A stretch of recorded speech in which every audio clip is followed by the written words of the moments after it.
Welcome to episode 8 of our podcast series on Apocalypse Now. We're going to be talking about leadership today. So I think Kilgore is a great example of a leader. He leads by example. His demeanor and his confidence inspires the soldiers that are working under him, and they look up to him for orders.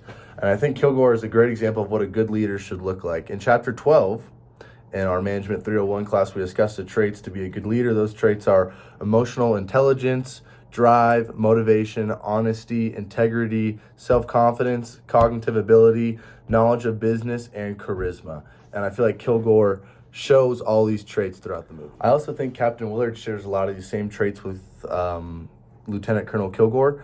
We see his knowledge and experience in the line of fire during the mission debrief, and we also see his unshaken confidence, his attitude, and his emotions throughout the film. According to the U.S. Army's website, the most important trait of a leader is their character.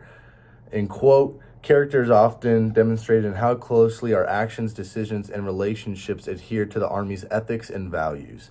I think Willard's character in this film lines up perfectly with the definition by the United States Army. His actions and his decisions are all made for the sake of him completing his mission. He fulfills his ethics and values stated to him when he is given the mission of killing Colonel Kurtz. And on the topic of Colonel Kurtz, I would say Kurtz is also a leader in some ways. I would say less of a leader and more of a god. His rogue faction worships him as a god, basically, and he uses force and knowledge to invoke fear into his followers. He was at one point clearly a decorated soldier in the U.S. military, and he has the knowledge and the know-how to act on anything that he does say. And when Willard gets into Kurtz's compound that there are dead bodies and severed heads everywhere, this is a tactic that he uses to invoke fear into his followers.